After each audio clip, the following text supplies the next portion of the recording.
Dai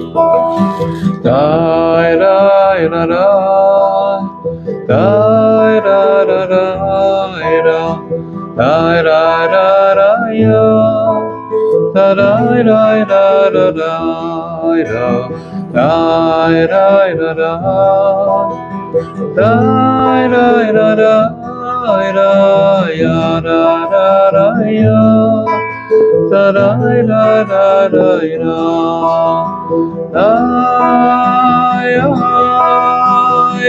ya da da da da da da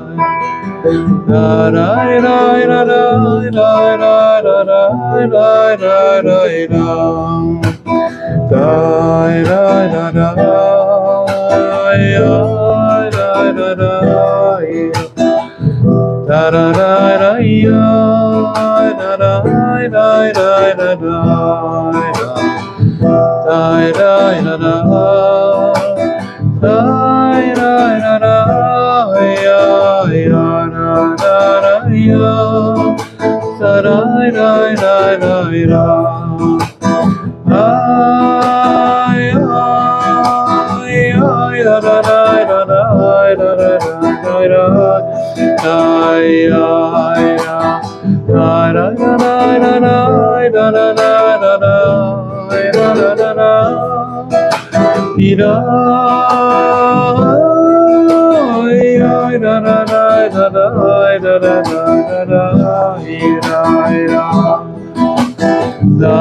Avec l'aide de Dieu et votre permission, Shavua Tov à toutes et à tous, on va lire un morceau, quelque chose d'extraordinaire, quelques mots de Rabbi Nathan, et on va développer. Le Rav Arush, il a écrit tout un livre sur ce sujet, et je vais traduire directement du texte original. Donc c'est un texte qui est tiré du Likutei Halachot de Rabbi Nathan. Rabbi Nathan, il nous dit que,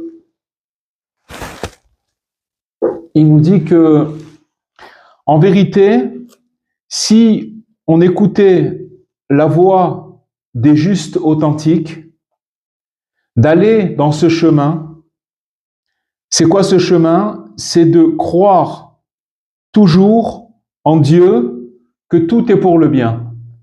D'accord? C'est-à-dire que toutes les situations qui arrivent, elles sont pour le bien. Si on arrivait à écouter la voix des justes authentiques, d'aller dans ce chemin, c'est-à-dire de croire que Dieu, que tout est de croire en Dieu, que tout est pour le bien. Et de faire des louanges tout le temps à Dieu. Ça veut dire de le glorifier, de faire des louanges, toujours de faire des louanges en Dieu, bien quand ça va et quand ça va pas. C'est-à-dire quand on est en haut ou quand on est en bas. Peu importe la situation dans laquelle on se trouve, il faut faire des louanges. Comme c'est marqué, quand quand je vais bien, quand je suis dans une situation qui est bonne, alors je vais louer Hachem. Et quand je suis l'attribut de Dieu qui est dans un attribut de rigueur, c'est-à-dire qu'il arrive certaines choses dans la vie d'un homme où les choses elles sont en rigueur, là aussi il faut faire des louanges vers Dieu. Alors si on faisait ça, il dit Rabbi Nathan que pour sûr on arriverait à annuler toutes les malheurs, toutes les embêtements, tous les malheurs et toutes les exils. Tous les exils seraient annulés et déjà depuis longtemps, la Géoula, la rédemption, elle serait déjà là. Donc, je vais résumer encore une fois. Là, j'ai traduit textuellement.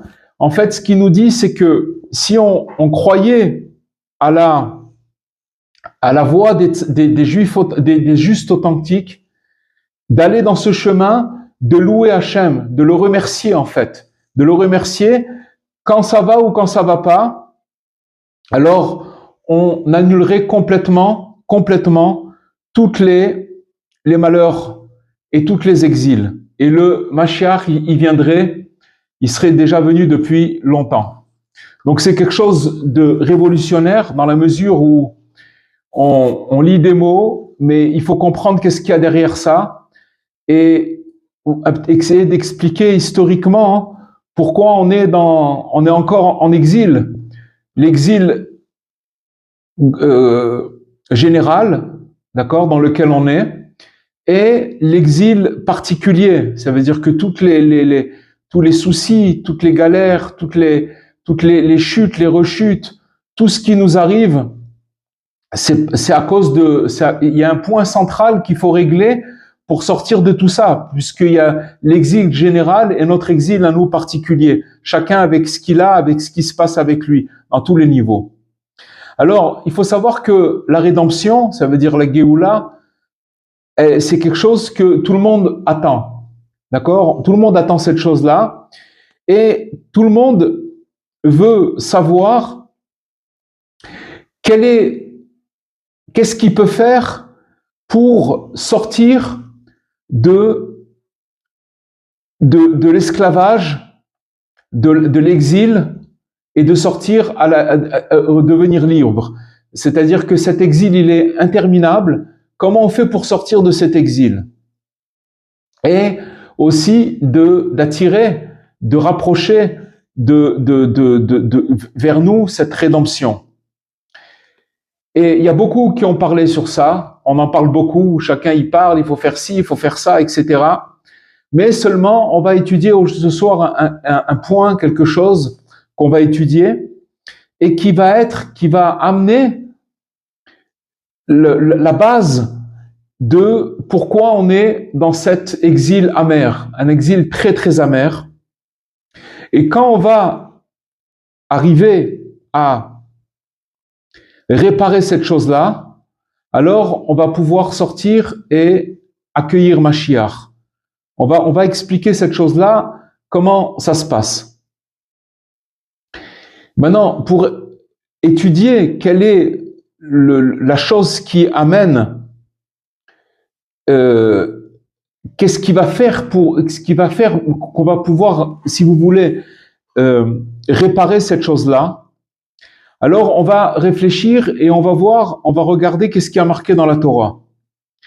Parce qu'en fait, ce qu'on attend, nous, c'est la rédemption finale, c'est la deuxième, puisque on parle d'une rédemption. La première rédemption, c'est celle que, si vous voulez, quand le peuple juif était en Égypte et que Moïse est venu libérer son peuple.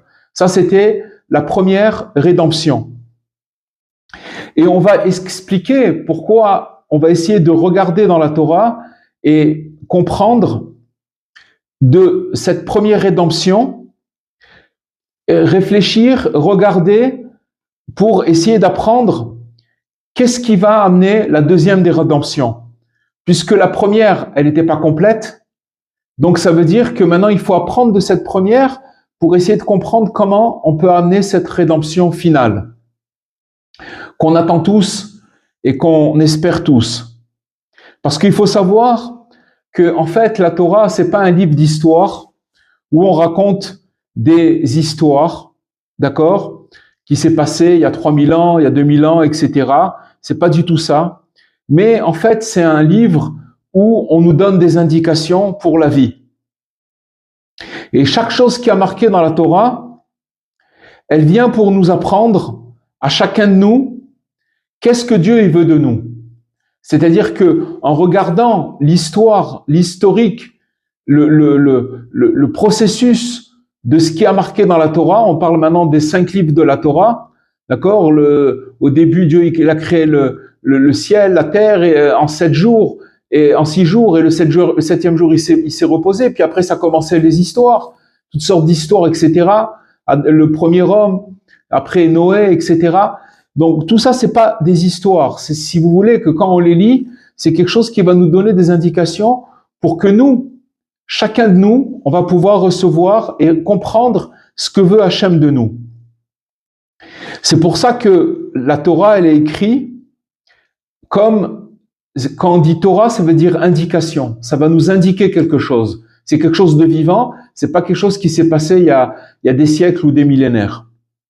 Et que ça va nous faire montrer à tous ceux qui vont étudier, quand ils vont voir les textes, comment trouver le chemin pour trouver son chemin. Donc, ce qu'on veut maintenant, c'est d'apprendre et de comprendre ce qui a marqué dans la Torah, parce que on va pouvoir apprendre pour nous-mêmes qu'est-ce qu'il y a dans cette Torah, et surtout le passage de la sortie d'Égypte. Le passage de la sortie d'Égypte, c'est un passage très très important, et que là-bas, il faut regarder les détails pour qu'on comprenne quelles ont été les erreurs. Qu'est-ce qui s'est passé là-bas? Pourquoi on n'est pas sorti complètement? Pourquoi on n'est pas sorti et que la rédemption elle était complète? Qu'est-ce qui s'est passé? Pour comprendre et voir les erreurs et surtout les corriger. Toute notre vie, elle est faite d'erreurs et donc il faut apprendre de nos erreurs. Si on ne sait pas les erreurs qu'on a fait, on ne peut pas les corriger. Donc maintenant, historiquement, on va voir qu'est-ce qui s'est passé. Et maintenant, si on prend le point central qui ressort dans tout le processus du peuple juif, dans cette première rédemption, c'est-à-dire quand ils sont sortis d'Égypte, on va voir que l'entrée en matière du peuple juif, il a été qui s'est plaint et il s'est plaint, il a commencé à pleurer et il s'est plaint. Il n'était pas content. Il n'était pas content de ce qui se passait avec lui. Parce que c'est vrai que maintenant, le processus de la rédemption, il n'a pas été facile. Ils étaient en Égypte et ils ont souffert. Et donc, tout ce processus, il était difficile. Mais ils se sont plaints parce qu'un processus, c'est pas quelque chose qui arrive avec un claquement de doigts. Et puis, ça y est, on a réglé le problème. Donc, si vous voulez, et le processus de cette première rédemption, il était accompagné de difficultés. Depuis le début de cette rédemption, quand Moïse, il est venu pour libérer le peuple de leur servitude,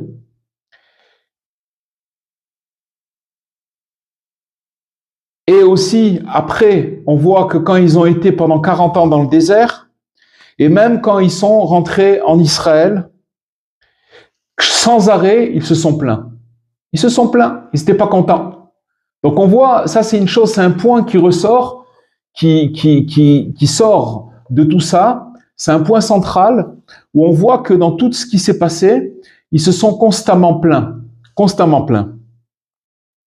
Et il y a une mitzvah, un commandement, dans la Torah, de se rappeler chaque jour combien on s'est révolté contre Dieu avec des plaintes, justement quand ça a commencé cette rédemption-là. Ça veut dire que le comportement du peuple juif, il était pas bon parce qu'il a commencé par des complaintes et des plaintes et des pleurs. Comme c'est marqué qu'on se rappelle dans les choses qu'on doit se rappeler, il y a beaucoup de choses qu'on doit se rappeler, et une des choses qu'on doit se rappeler, c'est rappelle-toi, n'oublie pas, comme tu as hérité Hachem, ton Dieu, dans le désert.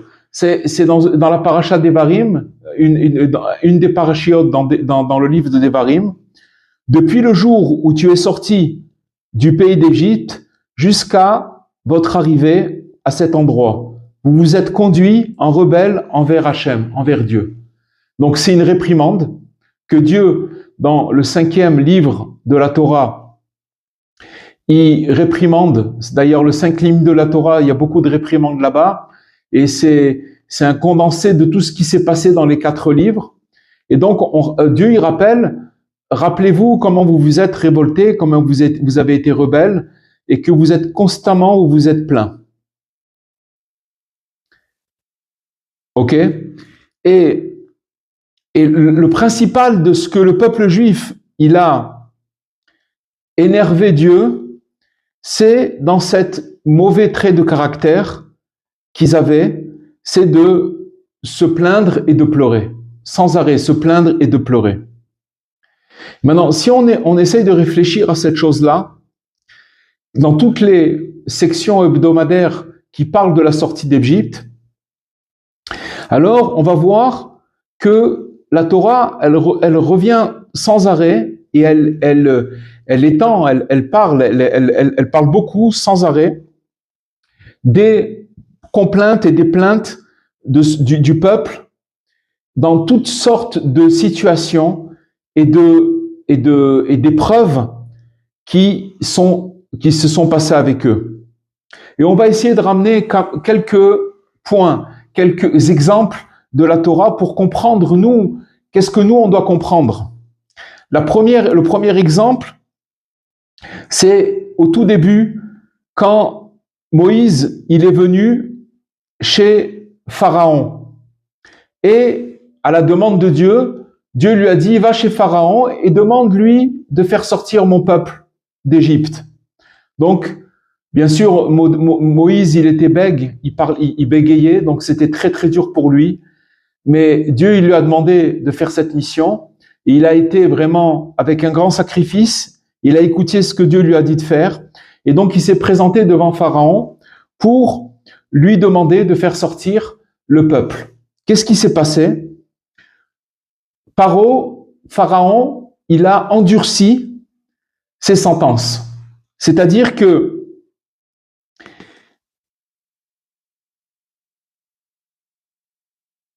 qu'est-ce qui s'est passé? Il a durci ses sentences et le peuple juif, ils ont commencé à accuser Moïse et Aaron, son frère, que à cause de leur venue vers Pharaon pour leur demander de faire sortir le peuple, ça leur a fait des malheurs, comme c'est marqué dans le verset, c'est dans Parashat Shemot, c'est marqué que Hachem, il porte sur vous un regard et vous juge, car vous nous avez mis en mauvaise odeur aux yeux de Pharaon et aux yeux de ses serviteurs, en mettant un glaive dans leurs mains pour vous faire périr. C'est-à-dire que maintenant, il se passe un phénomène, c'est que maintenant, non seulement Moïse, il vient en tant que libérateur pour sauver le peuple, mais après sa première intervention de Moshe et de Aaron, alors Pharaon, il durcit ses sentences et il va commencer à durcir les choses et à ce que la servitude, elle devient encore plus dure. Et donc à ce moment-là, le peuple, il vient et il se plaint, il dit qu'est-ce que vous avez fait? Vous êtes venus pour nous libérer, c'est encore pire.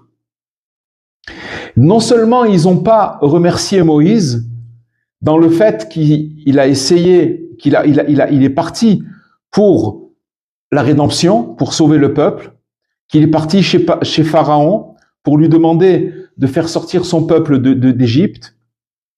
Mais en plus de ça, ils l'ont accusé qu'à cause de leur intervention de Moïse et de Aaron, alors qu'est-ce qui s'est passé? La servitude, elle a devenu plus dure. Et donc, la grande faute, c'est qu'ils n'ont pas eu de reconnaissance. Ils n'ont pas eu de reconnaissance. Ils n'ont pas vu les efforts que Moïse et que Aaron y partaient pour aller chez Pharaon, et ils n'ont pas reconnu cette chose-là.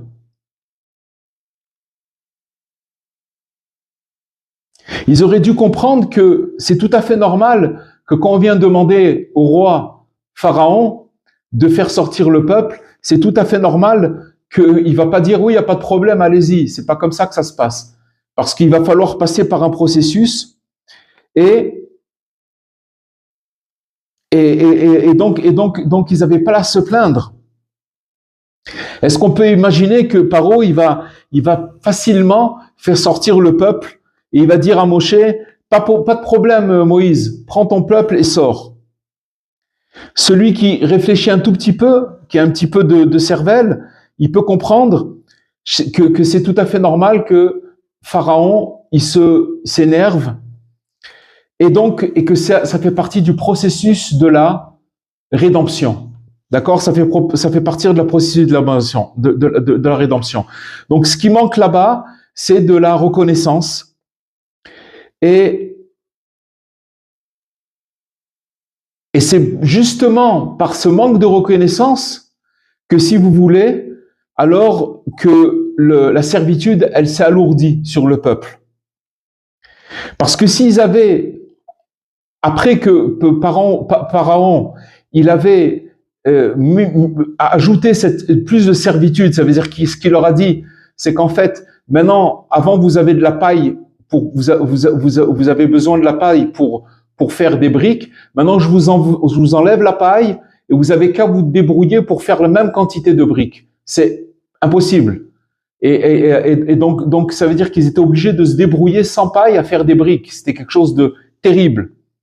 Mais s'ils s'étaient pas plaints, bien que Pharaon, il a alourdi leur sentence, eh bien, et qu'ils avaient dit, ok, ça fait partie du processus de la rédemption, et on remercie Moïse d'avoir essayé de faire, et on va y arriver.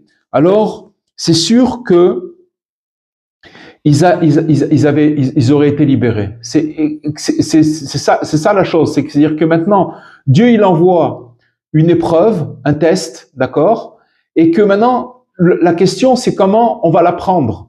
Est-ce qu'on va la prendre avec complainte, avec plainte, avec pleurs, ou alors on va la prendre avec remerciement? C'est ça tout le problème. Maintenant, ce qu'on apprend maintenant, c'est que dans les textes de la Torah, on voit que tout ce processus, il a été fait avec plainte et complainte, etc. Maintenant, on va amener encore un autre exemple. Que maintenant, quand il y a eu déjà la rédemption, c'est-à-dire qu'ils sont déjà sortis, après avoir vu toutes les 10 plaies d'Égypte avec beaucoup de miracles, il faut savoir qu'il y a beaucoup de miracles qui n'ont pas été marqués dans la Torah, mais qui sont ici, qui a eu beaucoup de miracles, on ne voit pas, qu'ils n'ont pas été marqués dans la Torah, mais il y en a eu beaucoup. Mais on sait qu'il y a eu les 10 plaies d'Égypte, ça c'est des miracles parce que tous les Égyptiens, ils ont été touchés, alors que le peuple juif, ils ont été épargnés. Et qu'est-ce qui s'est passé? Ils sont sortis, et à ce moment-là, ils ont vu que Pharaon, il court après eux, ça veut dire qu'ils sont maintenant dans le désert, et Pharaon, il court après le peuple juif. Et à ce moment-là, qu'est-ce qui s'est passé? Alors, ils ont commencé à se plaindre à Moïse en lui disant, ils ont dit à Moïse, n'y a-t-il pas de tombeau en Égypte que tu nous aies emmenés pour mourir dans le désert? Que nous as-tu fait là de nous sortir d'Égypte? N'est-ce pas le propos que nous t'avons tenu en Égypte en disant, laisse-nous servir l'Égypte, car mieux vaut pour nous servir l'Égypte plutôt que de mourir dans le désert. Donc maintenant, imaginez-vous, ils ont vu une multitude de miracles, des miracles au-dessus des lois naturelles, des choses où ils ont vu, et que maintenant, ils se trouvent dans le désert, devant la mer, et maintenant, Pharaon, il vient, et donc ils se trouvent acculés et ils perdent les pédales. C'est-à-dire que ça aussi, c'est encore, il faut savoir que c'est encore une épreuve que Dieu, il a confectionnée de toutes pièces pour maintenant, on va voir comment ça va se passer. Je vous ai donné 10 miracles, je vous ai fait montrer que j'existe. Maintenant, comment vous allez vous comporter? C'est vrai que on peut comprendre que la situation, elle était dure, elle était effrayante, parce qu'ils étaient en face de la mer, et derrière eux, il y avait les Égyptiens. Mais seulement, il faut savoir que tout est dirigé par Dieu, et que c'est lui qui a tout fait, qui a tout confectionné. Et Dieu, il connaît très très bien la difficulté et la peur, et c'est lui qui a voulu comme ça. C'est lui qui a fait la chose, c'est lui qui a fabriqué cette situation pour pouvoir tenir dans la situation. C'est-à-dire que cette situation-là, elle a été fabriquée, et maintenant, on va voir comment la personne, elle va se comporter dans les situations à ce moment-là. Parce qu'en fait, la différence qu'il y a entre tenir dans une épreuve et craquer dans une autre épreuve, c'est un seul point. Quelle est la différence entre tenir dans une épreuve et craquer dans une épreuve? Ça dépend, en fait, de la reconnaissance. C'est-à-dire que si maintenant je reconnais Hachem, ou alors je me révolte contre lui. Se révolter contre lui, c'est pas forcément directement. On peut avoir des arrière-pensées contre Dieu, mais aussi se révolter contre lui, ça veut dire commencer à dire c'est à cause de celui-là, c'est à cause de ça, c'est à cause de tel événement. Lui m'a fait comme ça et tout ça, ça s'appelle se révolter contre Dieu parce que finalement, on voit plus Dieu dans la situation. On croit que c'est des éléments externes qui m'ont amené dans cette situation-là. Alors qu'en vérité, il y a que Dieu, il y a personne d'autre que Dieu qui a créé la situation.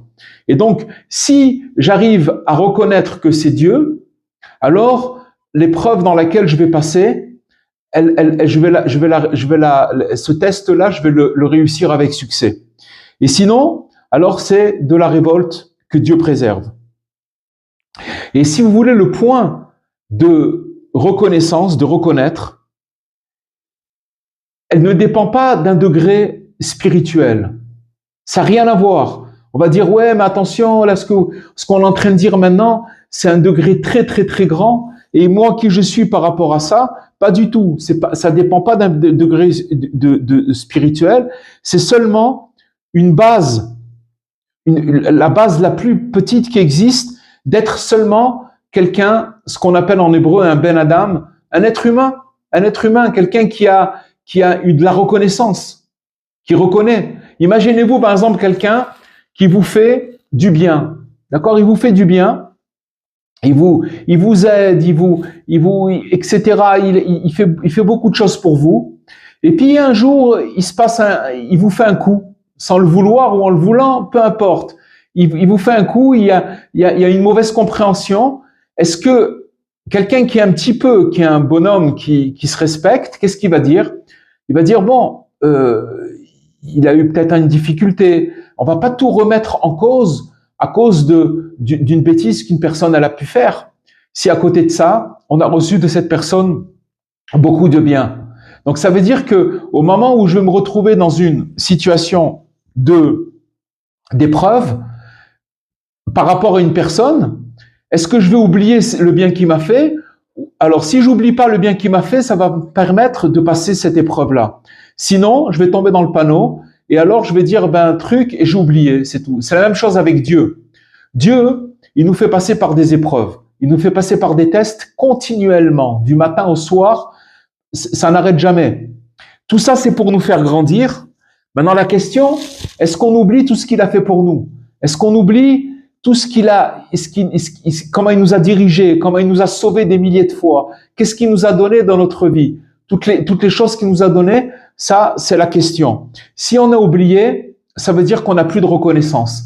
Et si on n'a pas de reconnaissance, alors dans ce cas-là, on tombe dans la révolte. la révolte, c'est-à-dire que c'est la colère, c'est le découragement, la déception, toutes ces émotions-là, elles viennent dans le fait qu'on n'arrive pas à se rappeler que Hachem, il nous fait que du bien.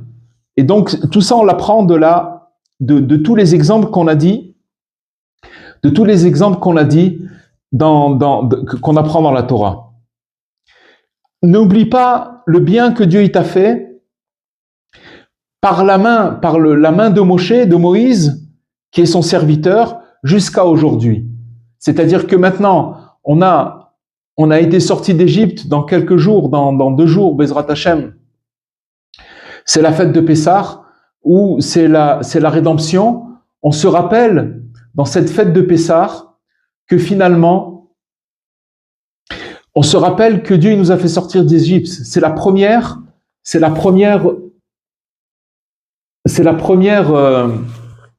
rédemption. Donc, quand on va se rappeler de cette chose-là, c'est pour nous rappeler que Dieu, sans arrêt, il nous fait sortir, sans arrêt, il nous délivre, sans arrêt, il fait que ça. Maintenant, on peut pas recevoir de délivrance, si vous voulez, sans qu'il se passe un obstacle. Et les obstacles que Dieu il a donnés dans la délivrance, dans la première délivrance, elles étaient là pour voir quelle va être la réaction de ce peuple-là. D'accord? Parce que un homme, il n'a pas le droit d'oublier aucun bienfait qu'on lui a fait.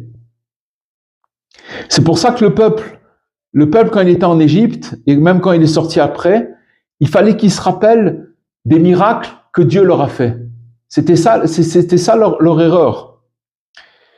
Les miracles, les 10 plaies, et combien Moïse, il s'est fatigué, il a tout fait pour arriver à faire cette rédemption. C'est sûr qu'il y avait Dieu derrière, c'est lui qui l'a envoyé. Mais seulement, c'est comme par exemple une maman qui doit enfanter. Alors elle attend la rédemption, elle attend que ce bébé il sorte de son ventre, mais elle doit passer par des souffrances. Ça fait très mal, c'est très compliqué. À ce moment-là, cette souffrance-là, elle est là pour engendrer cette rédemption. Elle n'est pas là pour punir ou pour truc, mais c'est quelque chose de pas facile. Et normalement, ils auraient dû se rappeler de tout ce qu'il a fait Moïse pour eux, pour cette rédemption. Et que aussi Moïse, ils auraient dû se rappeler que lui aussi, il était dans le même danger. Il était avec eux, il les a pas lâchés. Et ils auraient dû dire en fait à Moïse, notre maître, merci beaucoup sur tout ce que tu as fait pour tout ce que tu as fait pour nous. Seulement, la situation, elle est difficile et on a peur. Aide-nous. Donne-nous un conseil. Ça, le fait qu'ils n'ont pas parlé comme ça et qu'ils ont fait que se plaindre, ça fait montrer que, en fait, ils n'arrivent même pas au minimum de la reconnaissance, d'être des gens qui se respectent.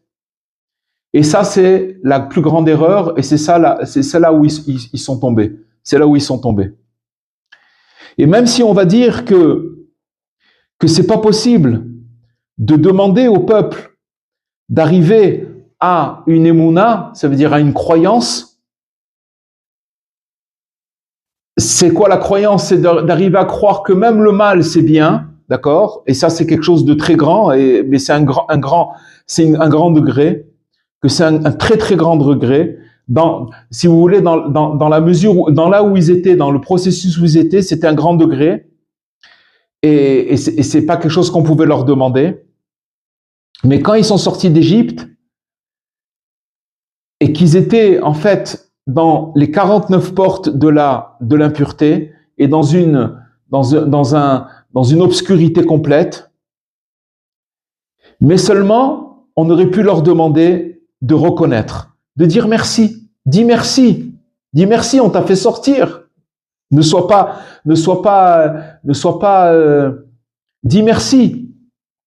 Et la moindre des choses, ne te plains pas. Et rappelle-toi du bien qu'on t'a fait.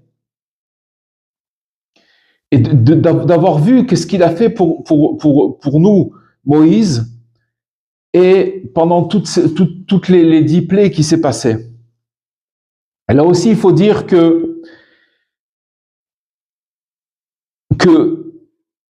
s'ils arrivaient à se monter au-dessus de la petitesse d'esprit et du fait qu'ils reconnaissent pas, qu'ils n'ont pas de reconnaissance, et qu'ils arrivaient à dire merci à Moshe, que tout ce que Dieu il a fait par sa main, alors ils auraient vu tout de suite des miracles. Des miracles. Ils auraient vu tout de suite des miracles. Et donc, c'est ça tout le. Il y a tout un livre qui a été écrit là-dessus, mais on effleure un tout petit peu cette notion. En fait, il faut savoir que c'est marqué que tous les sacrifices qui étaient donnés à l'époque où il y avait le temple, un sacrifice, il était fait pour quand une personne elle avait fait une faute, elle devait amener un agneau ou une vache, il devait le monter avec cet agneau jusqu'au temple et de dire au Cohen ce qui s'est passé avec lui. Donc il y avait une certaine honte parce qu'il fallait parler, il fallait dire. Et après on prenait cette bête, cette vache ou cette chèvre ou cette vache et on l'a sacrifiée et comme ça la personne elle sortait du temple complètement allégée et complètement allégée de sa faute. Aujourd'hui, on n'a plus de Beth Amikdash, on n'a pas de temple, mais ce qui a marqué, c'est que quand le 3e temple il va être construit, avec l'aide de Dieu très prochainement, alors à ce moment-là, il n'y aura plus aucun sacrifice à faire. Il n'y aura plus de sacrifice à faire, il y en aura seulement un seul, c'est le sacrifice qui s'appelle du remerciement. C'est un sacrifice qu'on amènera au temple et qui restera, ce sera que le remerciement. Donc on voit d'ici que si vous voulez, d'après ce qu'on a appris ce soir, que en fait, si vous voulez, il faut savoir que tous les problèmes, puisqu'on a vu au début ce qu'il nous dit Rabbi Nathan, que tous les problèmes, tous les malheurs, il vient du fait qu'on remercie pas Dieu. Maintenant, comme on a été éduqué et on a grandi avec la société qui nous a appris quand ça va bien, alors tu peux te permettre de faire un sourire, mais quand ça va pas, il faut faire la gueule, il faut faire la tête, t'es pas content, ça va pas, d'accord? Alors qu'en vérité, c'est pas ça l'éducation. L'éducation, c'est pas ça, c'est que Dieu, il nous a fait des milliers de miracles. Dans notre vie, maintenant, on va parler de nous particulièrement pour notre vie à nous. Il nous a fait des milliers de miracles et que tout ce qu'il fait, c'est que pour le bien et que maintenant, quand il nous arrive des pépins, il faut remercier. Parce que quand je vais remercier, alors automatiquement, je vais déclencher une accalmie. Parce que finalement, ce remerciement, c'est une reconnaissance de savoir que Dieu, ce qu'il est en train de faire pour moi, c'est pour le bien. Et je le remercie pour ce que... Je vais vous donner un exemple. Imaginez-vous maintenant un papa ou une maman qui amène son fils, son petit, d'accord, ou sa petite, chez le dentiste. Maintenant, la petite ou le petit, ils ont une rage de dents. Et le papa ou la maman, il amène cet enfant chez le dentiste. Maintenant, un enfant, quand il rentre chez le dentiste, c'est très impressionnant. Il voit une chaise, il voit il sent des odeurs. C'est très désagréable et ça lui fait très peur. Et bien qu'il a mal à la dent ou il a une rage de dents, bien qu'il a mal, il peut pas comprendre que quand on va lui faire une piqûre et qu'on va commencer à le soigner, que c'est pour son bien. Et alors, on pourrait croire que le papa ou la maman qui amène son enfant, ils sont cruels. Ils sont cruels parce que l'enfant, il se débat, il crie, il n'est pas content. Et la maman ou le papa, ils essayent de rassurer le petit. Et c'est très difficile. Et donc, mais en vérité, pourquoi les parents, ils amènent leurs enfants? C'est parce qu'il n'y a pas de solution. C'est comme ça, il va falloir passer par là pour pouvoir recevoir sa guérison. Maintenant, tout ce qui nous arrive sur terre, c'est cette notion-là, c'est cette même idée.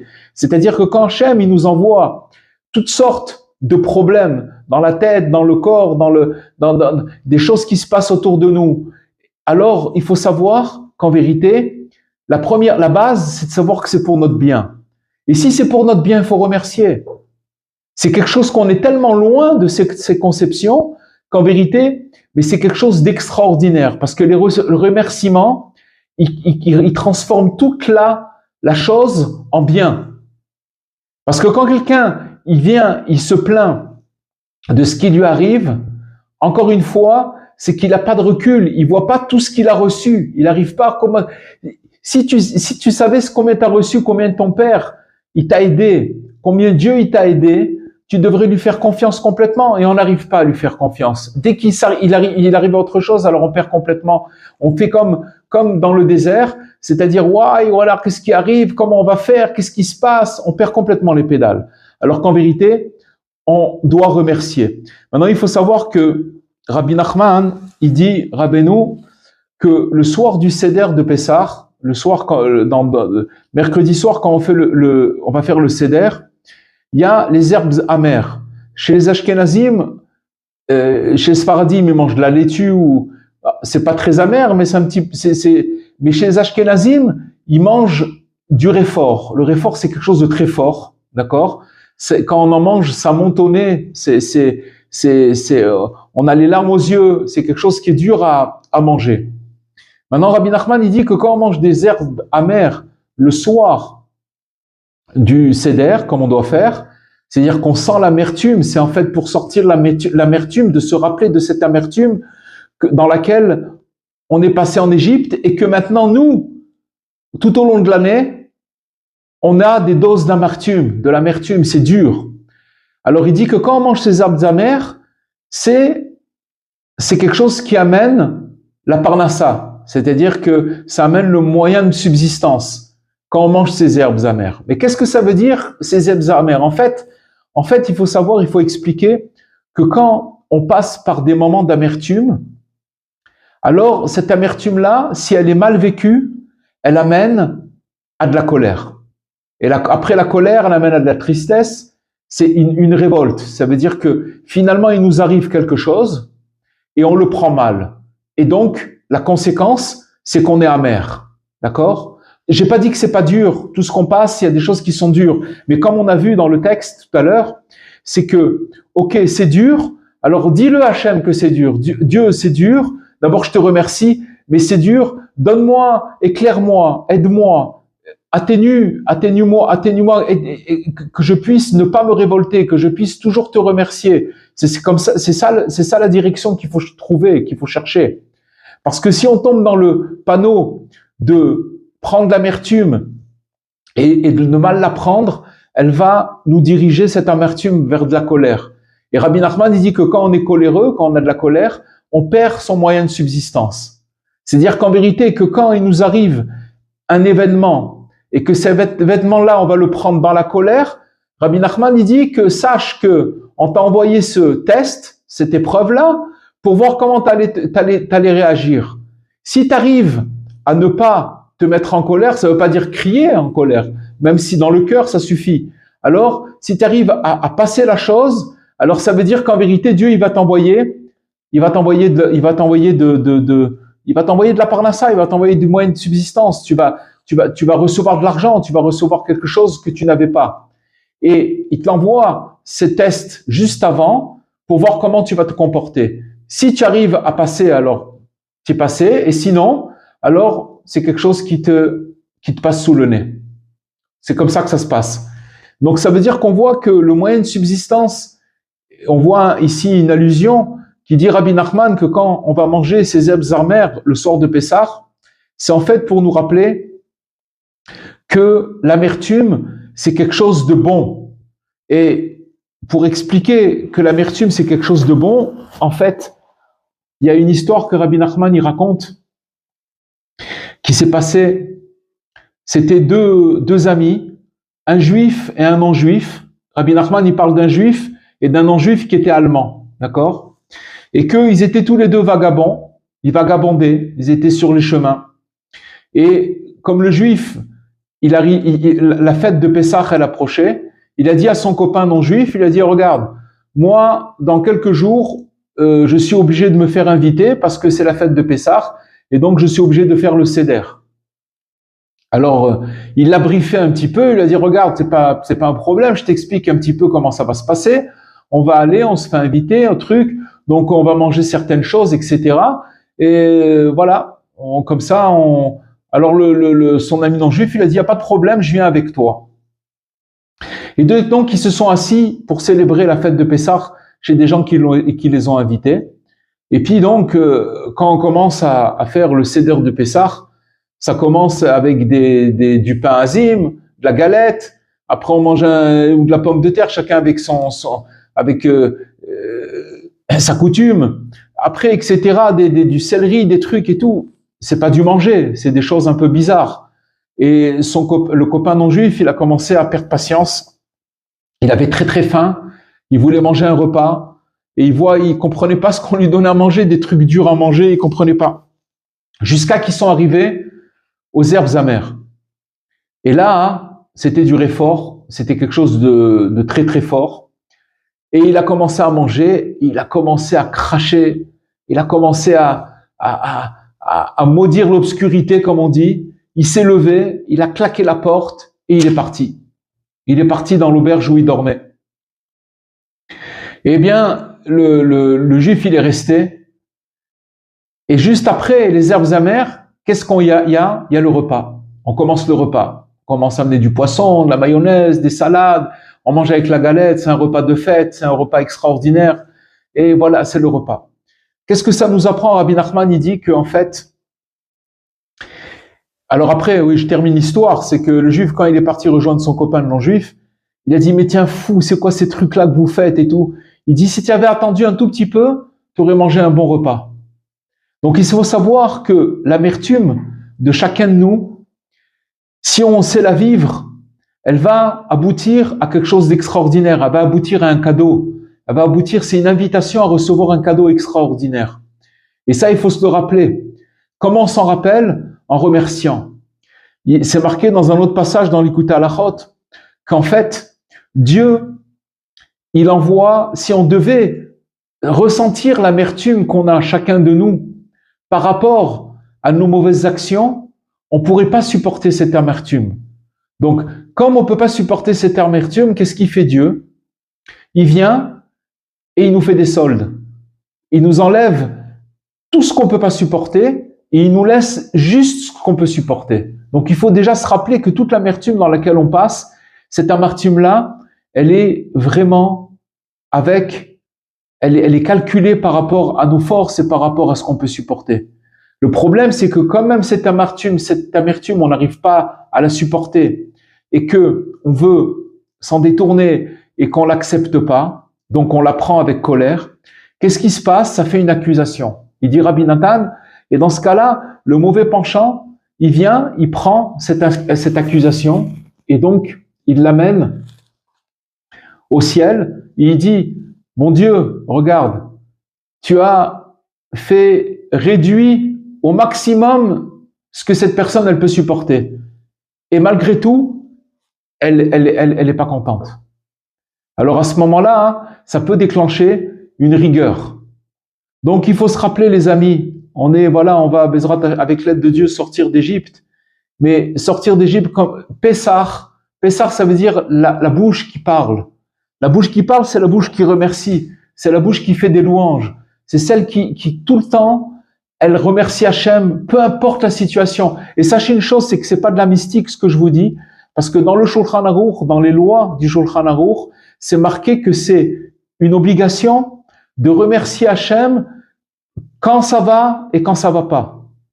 C'est ça l'éducation dans laquelle on doit arriver. C'est ça qu'il faut travailler. C'est ça le chemin. C'est ça le chemin. C'est un chemin qui amène vers la rédemption finale. Et en fait, si maintenant, aujourd'hui, on n'a pas encore été délivré, c'est parce que on manque de reconnaissance. On manque de reconnaissance. Chacun de nous, on doit faire cet effort. C'est un travail. C'est un travail parce que on nous a pas éduqués comme ça. La société nous a pas éduqués comme ça. Quand ça va pas, alors ça va pas, et quand ça va, ça va. Mais c'est pas comme ça. C'est pas comme ça parce que, en fait, si on arrivait, il y a aussi quelque chose d'extraordinaire qui est magnifique à faire, c'est de prendre une feuille, un papier, d'accord, une feuille avec un stylo et de marquer tout ce que Dieu il nous a fait, ce qu'on se rappelle, ce que Dieu nous a fait, les bontés qu'il nous a fait.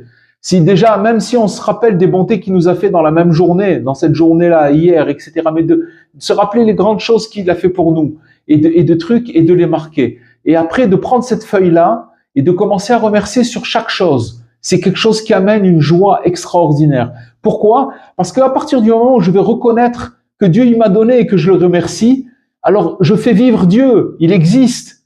C'est pas quelque chose c'est pas, je le fais vivre. De la même façon qu'il m'a aidé dans le passé, il va m'aider maintenant.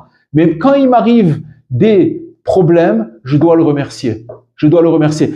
On pourrait parler et on pourrait faire 300 cours là-dessus, sans problème. Ce que j'ai pris, c'est l'idée.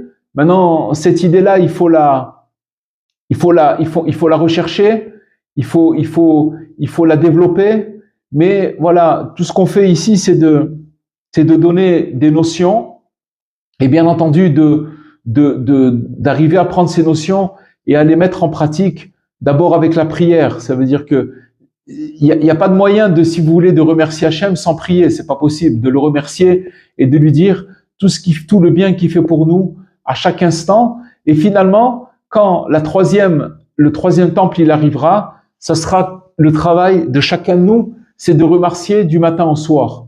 Mais quand on parle du mot, quand on dit un juif, c'est-à-dire Yehudi, c'est quelqu'un qui c'est un louangeur, c'est quelqu'un qui louange Hachem et qui dit merci Hachem sans arrêt. C'est ça le truc. Et grâce à ça, alors maintenant, une chose qui est extraordinaire, et c'est quelque chose qui marche, de rentrer ça en soi et d'amener cette chose-là dans notre vie, c'est quelque chose qui transforme toutes les choses qui sont compliquées et bloquées, et ça débloque complètement les choses. Ça débloque complètement. C'est quelque chose qui est vécu. C'est quelque chose il y a des milliards, des milliers de miracles qui se sont passés parce que les gens, ils ont remercié. Quand on remercie, on débloque le problème et on sort du problème.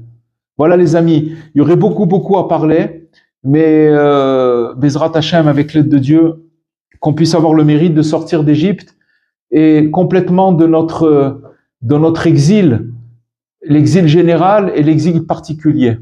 Voilà, les amis.